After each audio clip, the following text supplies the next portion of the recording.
Hi everyone, this is Tyler. I'm not really sure if this is going to go on the internet or not, but I just thought it might be cool to do a little series on working on snowmobiles, some things I've done and I'm doing to the snowmobiles. Um, this is a snowmobile right here. This is a 1990 Arctic Cat Cougar 500. It's a fan cooled. I recently bought this for $300. It was running. Well, it wasn't running when I first bought it, but all I did was clean the carbs on it, put some fresh gas in it, and then it finally started. We rode it around the backyard a little bit, used it to haul some firewood, and then I shut it off one day.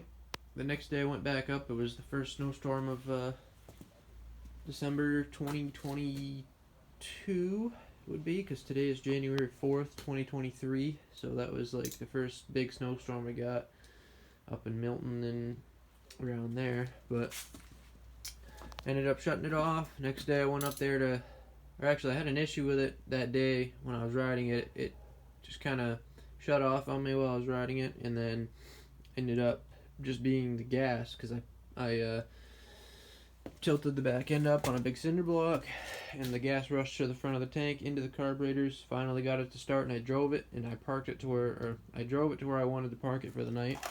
Shut it off. Next day I went to start it. Nothing. No, nothing. It didn't even want to even try to crank. So, basically what I did the obvious stuff first. We changed the spark plugs. No go on that. I ended up towing it to the to my snowmobile trailer, getting it on there with a crank thingy. I forget what it's called. And then I brought it home. But there's a few things that are going on with it that are I don't know. Basically, I'll tell you what's going on. So, or what I've done. So basically, I test the spark, and there's no spark. So that's an issue. Obviously, we don't know what it is exactly. When I first noticed there was no spark, it was dark out, so I could see that the headlight was flashing when you pull it over. This thing is a project in itself, so this is gonna take a long time to get this thing going. Not in the greatest shape, as you can see. The front bumper, or it's not really the bumper, the nose cone there is crushed. Here's the seat for it. Needs a whole new seat cover. You can see there, no good. Well, I don't know, this is a $300 sled. It was running. Anyways, like I said, I changed the spark plugs. That didn't help. I unplugged the ignition. Didn't help. Brought it home. I unplugged the kill switch, which is also the TSS, throttle safety switch, that bypasses both of those. So by that time, I have no way of shutting it off. So there should be no reason that the spark isn't coming unless it's a bigger issue. So, that didn't fix it, obviously. No bypasses fixed it. So then I went on to buying a new coil. Or not a new, but a pre-owned coil that was supposedly good. That didn't work. So then I figured we'll just work our way down from the top. So I got a CDI for it. That didn't help either. So we're off to the bigger problems. I have pretty much gutted this sled from, not gutted it, but I've taken a lot of parts off of it just to figure out what's going on with it. We don't know if it's a bad wire. If it's a bad wire, then that's an easy fix. But, the pain in the butt thing about snowmobiles and, especially electrical is never guaranteed, right? So, obviously, here's the motor and the engine bay. It's not under the hood. It's not too terrible condition. I did notice while I was riding it, it has some like clicking, like knocking noises maybe from the clutch side. I would say it's not an engine knock because it's not a consistent knocking noise. It just kind of comes and goes every once in a while. But that could be an issue. I'm not worried about that right now. Obviously, I want to get it to run again. It has a good motor in it. It's got good compression, 120 psi in both cylinders. It's pretty good for a fanner. And when I first bought it, when I cleaned the carbs, I didn't notice there's a gigantic rip in the carburetor boot, the PTO side carburetor boot. There's a giant rip in it. I'll show you that here real quick. Got a flashlight. And as you can see, maybe you can, maybe you can't, but there's a big old rip in there. Right there. And that is not good. And I was honestly surprised I didn't blow this up, because that side's definitely sucking some air. I don't know about the other side. Doesn't look... Yeah, it's not nearly as bad. But... So yeah, we're going to... You know, I've tested... Or not tested anything. I don't even know what's bad on it yet. But like I said, I tried the coil, the CDI, that didn't work. I bypassed all the safety stuff. That didn't help. So I thought that the stator was good because the headlight was flashing, right? Obviously that's not the case, so we're off to bigger steps. So I'm trying to take off this plastic housing here where the fan creates all the coolant, or not the coolant, but the cooling air circulates in there. Get all these off. These are just 10 millimeters. Might be 3/8, but a 10 millimeters working right now. It's got a strong motor in it. The motor runs fine. It's just, I don't know what's not good. I got a parts guy who's gonna give me good deals on all these parts, whatever I need. Local in town. But I'm gonna get these all loosened up here.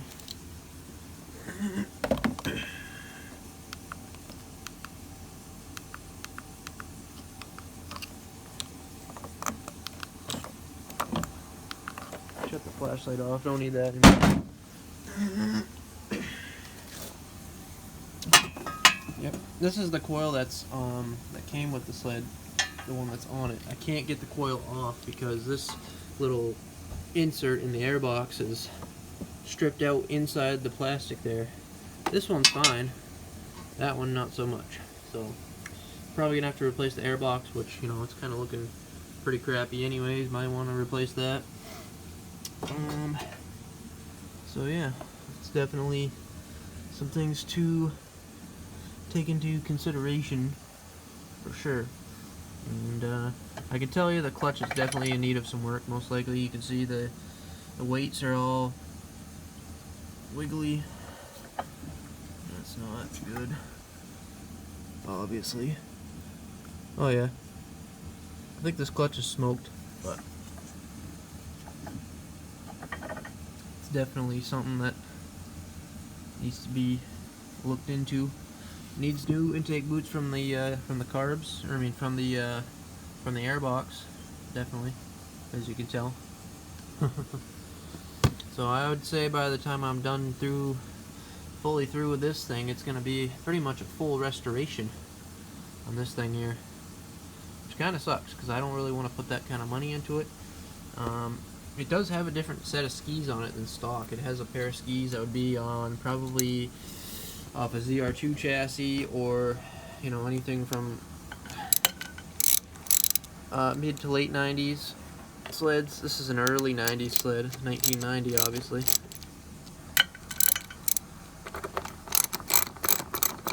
So I don't think I'm going to be able to get the rear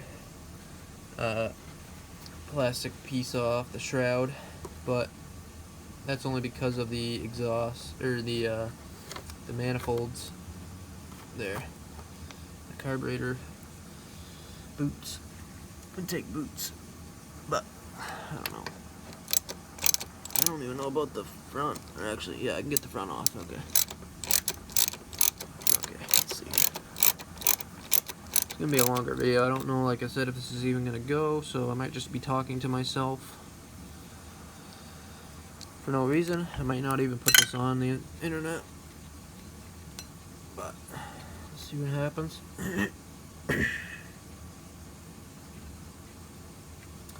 And if I do put this up, let me know if you guys want more of this, because I have other sleds. I got work I want to do to them. There ain't much snow. We don't ever get much snow here in New Hampshire anymore. That kind of sucks. These are all 10mm bolts. They got some kind of weird washer on them. But if you guys do see this video, let me know if you guys want more like it, because like I said, I got other sleds. I got a 99 ZL600. I want to put a new secondary clutch on that. I'm having some issues with that. It's still rideable, but that's I want to do that. Probably get a secondary for $100 used, maybe. I want it all stock. It's got a clutch kit in it right now. I don't know exactly which brand. I think it's a Black Magic clutch kit, but I don't know exactly. I don't really care either. I'm working on this one right now.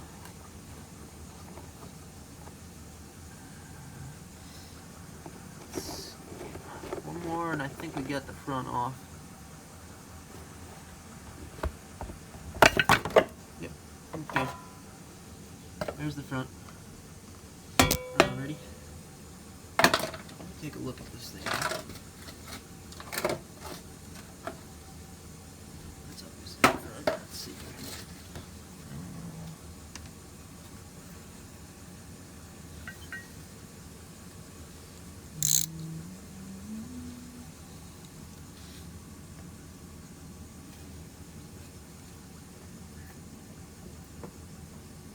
I hope I don't have to take the whole motor off this thing. That would suck.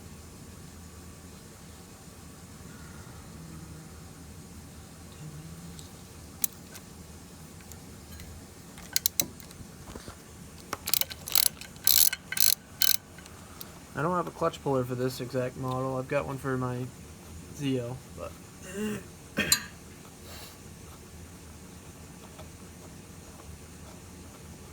sorry for the truck noises. My mom was just sitting there in the truck idling, and it's kind of annoying, but whatever. That one might.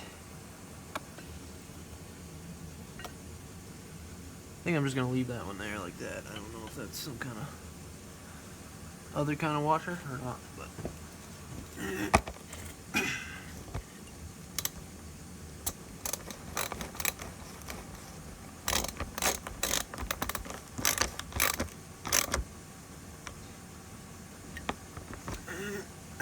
Well, a good thing while I'm in here, I can always clean out this engine shroud, I guess you would call it.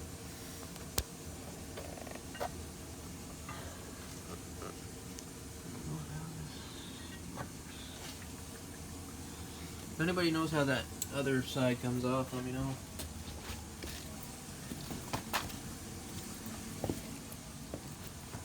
I gotta get this side of the motor off pretty much, I think, because I've got to get flywheel off this thing. I don't know how it works.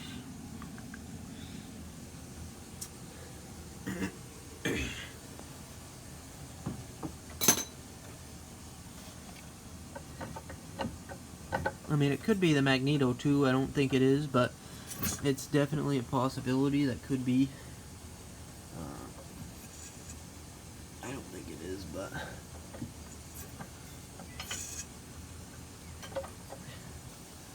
it's definitely a big project, and this will probably take me into the summer, because it ain't going to be ridden with that seat the way it is. It needs a whole new seat, pretty much, new seat cover and everything. And it's got a decent track on it. Came with a spare track, but track needs adjusting. But probably could use all new fuel line. These fuel lines are probably 40 years old. Who knows? They're pretty much junk. But yeah, it's gonna need a lot of work. Like I said, if anyone knows how to get this flywheel off here, I don't know if I gotta take the whole stinking motor apart or what, because I don't know how you get it apart if you have to do that. I mean,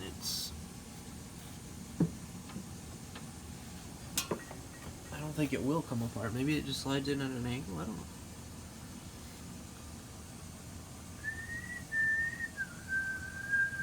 I don't know.